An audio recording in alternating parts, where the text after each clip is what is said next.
నమస్తే. నేను మీ Ashok Kumar. Welcome to our channel. మొత్తం మీద ఇరాన్ వర్సెస్ ఇజ్రాయెల్ ఏదైతే వార్ జరుగుతా ఉందో అదైతే ఆగిపోయింది. ఈ విషయం పైన మనతో పాటు తన అభిప్రాయాలు పంచుకోవడానికి senior journalist doctor Bharat Reddy గారు అయితే మనతో పాటు ఉన్నారు. సార్ నమస్తే sir. Sir, Iran versus Israel అంటే కేవలం 2 దేశాల మధ్య యుద్ధం అనే దానికంటే వాస్తవంగా ప్రపంచం అంతా ఒక తెలియని వేడిలో ఇరకపోయింది సార్. అంటే ప్రపంచ యుద్ధం జరగబోతుంది అనుకునే విధంగా. ఇటు సైడ్ ఇజ్రాయెల్ పక్కన అమెరికా దిగే విధంగా కనిపించింది. మరో పక్కన రష్యా అండ్ నార్త్ కొరియాకి సంబంధించి వాళ్ళిద్దరూ వచ్చి ఇరాన్ తరపున దిగేట్లుగా కనిపించారు. వాళ్ళిద్దరు కన్నా దిగినారంటే ఇంకా క్రూడ్ ఆయిల్ ప్రైస్ పెరగడం రకరకాలుగా జరిగేది. ఈ విధంగా అన్ని దేశాలు కన్నా యుద్ధంలో కన్నా పాల్గొని ఉన్నట్లయితే వాస్తవంగా మన కంటికి కనిపించే విషయం సార్. ఈ క్రూడ్ ఆయిల్ ప్రైస్ ఏదో పెట్రోలియం, డీజిల్ అంటాం కదా, అవి ప్రైస్ పెరిగితే నిత్యావసరాల సరుకులు ధరలు పెరిగిపోతాయి, ఆర్థిక మంది వచ్చేస్తుంది. ఈ విధంగా జరిగేది. ఈ కోపం నుంచి మొత్తం మీద ప్రపంచ దేశాలు అయితే ఊపిరి పీల్చుకునే విధంగా బయటపడింది. ఈ మొత్తం పరిణామాన్ని ఏ విధంగా చూస్తారు? అసలు యుద్ధం ఇంతటితో ఆగినట్టేనా సార్ వాస్తవంగా? నిజం చెప్పాలంటే ఇక్కడ యుద్ధం ఆగడం అనేది ప్రపంచ శాంతి కోరుకునే దేశాలన్నీ కూడా కోరుకుంటున్నాయి. ఎందుకంటే యుద్ధం చేసిన దేశాలకే కాకుండా ఇతర దేశాలపై కూడా ప్రభావం పడుతూ ఉంటుంది. ఓకే. మనం మొదటగా చూసుకున్నట్టయితే గత 2-3 ఏళ్ల నుంచి రష్యా ఉక్రెయిన్ల మధ్య యుద్ధం జరుగుతూనే ఉంది. ఆ ఎఫెక్ట్ ప్రపంచ దేశాల మీద పడి. సార్, ఈ సందర్భంగా ఇంటరప్ట్ అవుతున్నాను. అంటే మాకు తెలియాల్సిన విషయాలు చాలా ఉన్నాయి. అందుకోసం ఇక్కడ రష్యా వర్సెస్ ఉక్రెయిన్ అనే సందర్భం అన్నారు కాబట్టి నేను అడుగుతున్నాను సార్. ఉక్రెయిన్ అనేది చాలా చిన్న దేశం. రష్యా ఏదైతే డివైడ్ అయినాయో చాలా దేశాలు కలయిక రష్యా. వారికి వీరికి మధ్య ఇన్ని ఏళ్ల పాటు 3-4 ఏళ్ల పాటు ఎందుకు ఉక్రెయిన్ని తలంచేట్టుగా చేయలేకున్నా సార్ రష్యా? ఇప్పుడు యుద్ధం అంటే కేవలం ఒక దేశం విస్తీర్ణమో లేకపోతే ఇది కాదు. చాలామంది ఏమనుకుంటారంటే అది చాలా చిన్న దేశం, దాన్ని ఈజీగా కొట్టేయచ్చు అని అనుకుంటారు. కానీ అది భ్రమలని రష్యా ఉక్రెయిన్ యుద్ధం తేలిపోయింది. దానికి మనం ఎగ్జాంపుల్గా భారత్ పాకిస్తాన్ల మధ్య ఇటీవల జరిగిన ఘర్షణల నేపథ్యంలో కూడా చూడొచ్చు. పాకిస్తాన్ వాళ్ళు మన భారతీయకు సంబంధించిన కొంతమంది యాత్రికుల మీద వాళ్ళ తీవ్రవాదులు దాడి చేయడం జరిగింది. అయితే ఆ స్థావరాలను భారతదేశం ధ్వంసం చేయడం జరిగింది. ఎక్కడైతే నిర్దిష్టమైన ప్లేసెస్లో ఎవరికి అపాయం లేకుండా ఎయిర్ బేస్లను ధ్వంసం చేయడం జరిగింది. అందులో తీవ్రవాదులను ధ్వంసం చేయడం జరిగింది. వాళ్ళు యుద్ధ విరమణ అడిగితే కోరడం జరిగింది. దాని మీద పెద్ద ఎత్తున దేశంలో విమర్శలు రావడం జరిగింది. ఎందుకు ఆపారు యుద్ధాన్ని, దాన్ని ముందుకెళ్ళి POKను ఆక్యుపై చేయొచ్చు అని చెప్పి పెద్ద ఎత్తున ఎంతైతే నరేంద్ర మోడీ మీద పాజిటివ్ వచ్చిందో ఆ రోజైతే 9 బేస్ల మీద కొట్టి 24 నిమిషాల్లో కంప్లీట్ చేసిండో, ఎప్పుడైతే యుద్ధ విరమణ ప్రకటించారో అంత వ్యతిరేకత వచ్చింది. కానీ ఇప్పుడు మనకు అర్థమవుతుంది ఏంటంటే ఏ చిన్న దేశమైనా యుద్ధానికి వెళ్ళినప్పుడు వాళ్ళు పోరాడుతూనే ఉంటారు. దానికి ఉదాహరణ రష్యా ఉక్రెయిన్. ఇంకోటి పాకిస్తాన్ అనేది ఒక పిచ్చి దేశంగా చెప్పొచ్చు. మనది ఆర్థికంగా 3వ ఆర్థిక వ్యవస్థ బలోపేతమైన దేశం. మనం ఇప్పుడు ఈ ఆర్థిక వ్యవస్థను ధ్వంసం చేసుకుంటే వాళ్ళకి ఆర్థిక వ్యవస్థ చిన్నమైంది. పాకిస్తాన్కు అసలు పాలు నీళ్లు దొరకడమే చాలా కష్టమైంది. బురదలో రాయేస్తే మనపైన పండేట్టుగా అక్కడ ఫీల్ అవుతాం. ఓకే. బయట తప్పుకోవడానికి ఎవరన్నా మనం చెడ్డవాళ్ళతో గొడవ పెట్టుకుంటే ఏం చేస్తాం, సాధ్యమైనంత వరకు వానికి ఎక్కడనో అక్కడ స్టాప్ పెట్టి వెళ్ళిపోవాలి అనేది చూసుకుంటాం. ఆ విధంగా భారత దౌత్యాధికారులు ఏం చేశారంటే వాళ్ళు యుద్ధ విరమణ అడగగానే సరే అని ఒప్పేసుకొని అన్నారు. దాని మీద విమర్శలు వచ్చాయి. కానీ ఇప్పుడు మనకు జరుగుతున్న ఎగ్జాంపుల్ చూసుకున్నట్టయితే రష్యా ఉక్రెయిన్ యుద్ధం 2-3 ఏళ్ళు, చిన్న దేశమైనా ఇది పెద్ద దేశమైనా కొనసాగుతుంది. యుద్ధం చేస్తున్నప్పుడు 2 వైపుల నుంచి నష్టం ఉంటుంది ఖచ్చితంగా. భారత ఆర్థిక వ్యవస్థ మీద ప్రభావం పడే అవకాశం ఉండే, దాన్ని తప్పించగలిగారు. కానీ భారతీయ పౌరులకు కానీ భారతీయ సమాజానికి కానీ ఏంటంటే ఒక సెంటిమెంట్తో కూడుకొని పాకిస్తాన్ కొట్టేయాల్సి ఉండే లేపాలి ఇలాంటి సెంటిమెంట్. అంటే ఏ దేశాన్ని మరో దేశం ఆక్రమించుకునే పరిస్థితులు ఇప్పుడు లేవు. కానీ వాళ్ళకు ఏ విధంగా బుద్ధి చెప్పాల్సినంత వరకు చెప్పి మరొకసారి మా మీద దాడి చేసినట్టయితే మీకు ఈ విధంగానే గట్టి బుద్ధి చెప్తామని చెప్పగలిగింది. అంతవరకు ఆపడం జరిగింది. వాళ్ళు కూడా రిక్వెస్ట్ చేయడం జరిగింది. అయితే అక్కడితో ఇప్పుడు మనం చూసుకుంటే సడన్గా స్టార్ట్ అయింది ఇజ్రాయెల్ ఇరాక్ యుద్ధానికి సంబంధించి, ఇరాన్ యుద్ధానికి సంబంధించి. అసలు వాళ్ళు ఎందుకు చేస్తున్నారో మనం ఒకసారి గమనించినట్టయితే ఇరాన్ అణ్వాయుధాలు తయారు చేసుకోవడానికి ప్రయత్నం చేస్తుంది. ఓకే. అది అణ్వాయుధాలు తయారు చేసుకున్నట్టయితే ఇజ్రాయెల్కి ప్రమాదం పొంచి ఉంటుందనే వాళ్ళు. అంటే ఎవరికీ లేని విధంగా ఓన్లీ ఇజ్రాయెల్ ఎందుకు అంత ఫీల్ అవ్వాల్సి? అంటే ఇజ్రాయెలే వాళ్ళు థ్రెట్గా భావిస్తారు. అంటే ముస్లిం దేశాలు నుంచి ఆ ఇజ్రాయెల్కి థ్రెట్ మొదటి నుంచి ఉండడంతో మా మీద దాడి చేసే అవకాశం. దాంతోపాటు పాలస్తీనా కూడా ఏదో సపోర్ట్ చేస్తాం. పాలస్తీనా, ఈ అరబ్ కంట్రీస్, ముస్లిం కంట్రీస్ అన్ని కూడా అవసరమైనప్పుడు ఇజ్రాయెల్ మీద తిరగబడడానికి రెడీగా ఉన్న సందర్భంగా వాళ్ళని అసలు అణ్వాయుధాలు తయారు చేసుకోకుండా ఉన్నట్టయితే సరిపోద్ది, అణ్వాయుధాలు తయారు చేసిన తర్వాత మా మీద దాడి చేసే అవకాశం ఉందని అని అణ్వాయుధ తయారు చేసే కేంద్రాలను సైంటిస్టులను టార్గెట్గా చేసి యుద్ధం ప్రారంభించడం జరిగింది. దానికి ఇరాన్ ధీటుగా సమాధానం చెప్పడం. ఎందుకంటే ముస్లిం కంట్రీస్ అయినా మనం గతంలో చిన్నప్పుడు చూసుకున్నప్పుడు సంవత్సరాల కాలం పాటు ఇరాన్ ఇరాక్ యుద్ధానికి సంబంధించి మనం చూసుకోవడం జరిగింది. ఈ లోపు ఏమైందంటే ప్రపంచ దేశాల్లో ఈ పశ్చిమాసియాలో కూడా మొత్తం ఏంటంటే రెండుగా విభజన జరిగింది. కొంతమంది ఇరాన్కు సపోర్ట్ చేయడం, మరి కొంతమంది ఇజ్రాయెల్కి సపోర్ట్ చేయడం. అక్కడ మరొక అంశాన్ని కూడా మనం చూసుకుంటే ముస్లిం కంట్రీస్ ఒకవైపు, క్రిస్టియన్ కంట్రీస్ ఒకవైపు లాగా మనకు కొంత విభజన కూడా కనిపించలేదు. అమెరికా పూర్తిగా అసలు యుద్ధం వద్దు, నేను యుద్ధాన్ని పాకిస్తాన్ భారత్ యుద్ధాన్ని నేనే ఆపినా అని చెప్పిన అమెరికా అధ్యక్షుడు ట్రంప్ స్వయంగా వాళ్ళకి సంబంధం లేకపోయినప్పటికీ ఇజ్రాయెల్కి సపోర్ట్ చేయడం జరిగింది. ఇరాన్ మీద దాడులు చేయడం, ఇరాన్ కూడా టార్గెట్ చేయడం జరిగింది, అమెరికాను టార్గెట్ చేయడం జరిగింది. దీంతో రష్యా కూడా ఎంటర్ అయిపోయి రష్యా దీంతో కోపంతో ఏం చేయడం జరిగింది, ఇక్కడ ఇరాన్కి సపోర్ట్ చేయడం జరిగింది. చైనా కూడా ఇరాన్కి సపోర్ట్, అంటే ప్రపంచం రెండుగా చీలిపోయిన దశలో భారతదేశం న్యూట్రల్గా ఉన్న పరిస్థితిని మనం గమనించవచ్చు. రష్యాకు మనం ఎంత సపోర్ట్ చేస్తున్నప్పటికీ ఇజ్రాయెల్ ఓపెన్గా మనకు సపోర్ట్ చేయడం జరిగింది. భారత్ పాకిస్తాన్తో మన యుద్ధ సమయంలో మీకు కావాల్సిన సామాగ్రిని ఈ టెక్నాలజీని అన్ని అందిస్తామని చెప్పి ఓపెన్కి సపోర్ట్ చేసినప్పటికీ మన భారతదేశం వ్యూహాత్మకంగా అమెరికా చేసినంత ఓపెన్గా అటు ఇజ్రాయెల్కి చేయలేదు. రష్యా ఇరాన్కి చేసినంత ఓపెన్గా చేయలేదు. దానికి కారణం ఏంటంటే భారతదేశం మొదటి నుంచి కూడా శాంతిని కోరుకుంటుంది. భారతదేశం యుద్ధం ఆపడానికి కూడా ప్రధాన కారణం ఏంటంటే మేము శాంతిని కోరుకుంటున్నాం, శాంతి సందేశం ఇచ్చే మేము యుద్ధం చేస్తే మేము ప్రపంచంలో దోషిగా నిలబడే అవకాశం ఉంటుందనే ఉద్దేశంతో భారతదేశం యుద్ధం ఆపడం జరిగింది.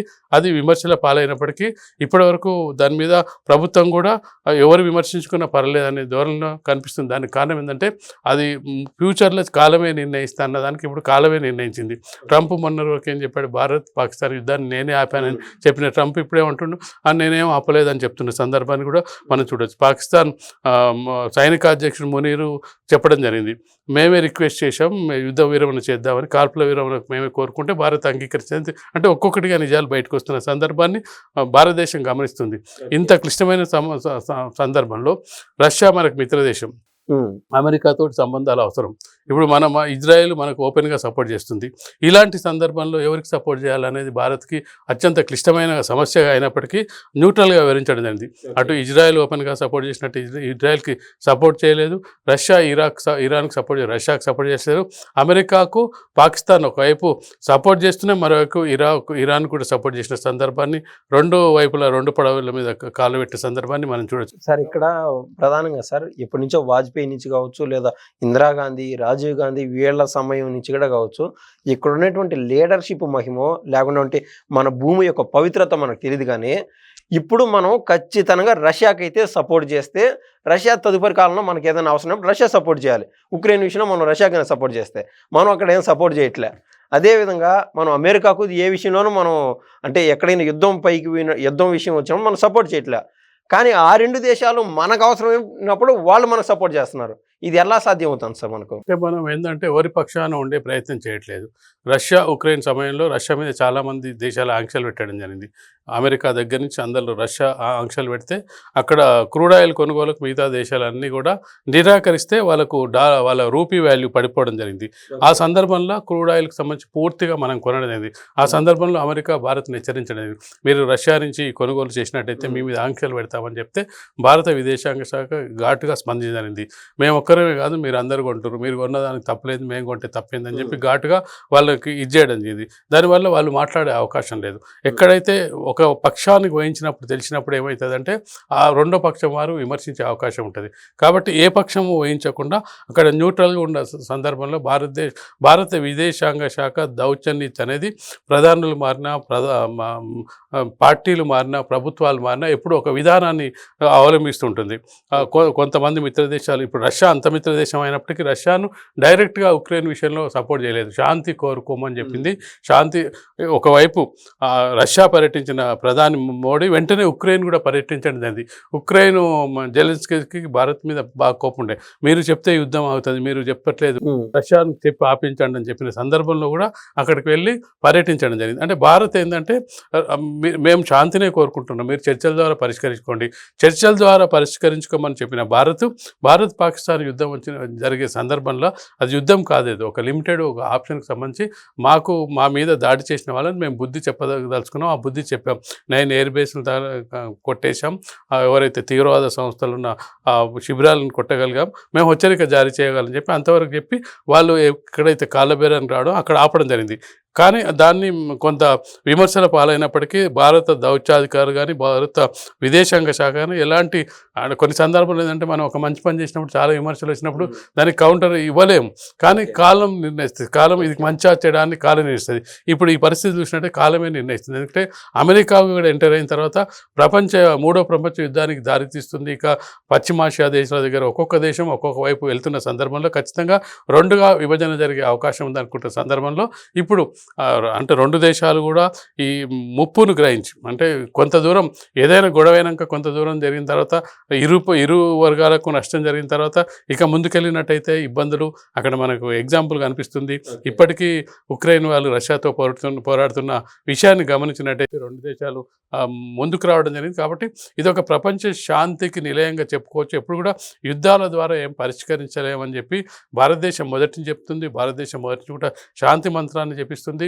ఐక్యరాజ్య సమితిలో కానీ ఎక్కడ కానీ ఓటింగ్కి వెళ్ళినప్పుడు ఇలాంటి సందర్భాలు వచ్చినప్పుడు న్యూట్రల్గా ఉండడం, ఓటింగ్కు దూరంగా ఉండడం జరుగుతుంది. ఎంత మిత్రదేశం అయినా కానీ డైరెక్ట్గా సపోర్ట్ చేయకుండా దాన్ని ఒక కొంత స్థితప్రజ్ఞతతో ఉండడం జరుగుతుంది. ఈ రోజున మనం చూడాల్సింది ఏంటంటే ఖచ్చితంగా మనకు భారత్ పాకిస్తాన్ సందర్భంగా ఇజ్రాయెల్ ఓపెన్గా సపోర్ట్ చేసి మీరు పాకిస్తాన్ కొట్టేయండి మేము మీ వెంటగా ఉంటామని చెప్పిన సందర్భంలో ఈరోజు కనీసం ఇజ్రాయెల్కు ఎలాంటి అంటే మీకు సపోర్ట్ చేస్తున్నామనే పదాన్ని కూడా భారతదేశం వాడలేదు, సపోర్ట్ చేయలేదు. దాంతోపాటు ఇరాన్కి నైతికంగా మీకు ధైర్యం దేవుడు చేకూర్చాలన్నట్టు ఒక ట్వీట్ ఒక ఫోన్ కాల్ చేసి అంటున్నారు సార్. లెవెల్లో చెప్పండి యుద్ధం పరిష్కారం కాదని చెప్పి వాళ్ళ ప్రధానితో మాట్లాడడానికి మన ప్రధాని ప్రయత్నించడం అంటే కొంతవరకు అటు శత్రు దేశమైనా మిత్ర దేశమైనా ఒక సమాన స్థాయిని పాటిస్తూ యుద్ధాలు మంచిది కాదని చెప్పే ప్రయత్నం చేసింది. కానీ అగ్రరాజ్యాలైన చైనా, రష్యా, అమెరికా లాంటి దేశాలు ఒక పక్షం తీసుకోవడానికి ముందుకొచ్చాయి. మనం అంటే జనాభాలో కానీ మిగతా విషయాల్లో కానీ ఒక రాజ్యాంగం సరసన మన భారతదేశం ఏంది ఆర్థిక వ్యవస్థలో మూడో ఆర్థిక వ్యవస్థగా బలోపేతమైన ఆర్థిక వ్యవస్థగా ఉన్న సందర్భంగా ఏ వైపుగా తీసుకోలేదు. అమెరికా కూడా తీసుకుంది, ఒకవైపు తీసుకోగలిగింది. ఇప్పుడు అరబ్ కంట్రీస్ కానీ ముస్లిం కంట్రీస్ కానీ ఒక శత్రు దేశంగా మిగిలిపోయింది అమెరికా.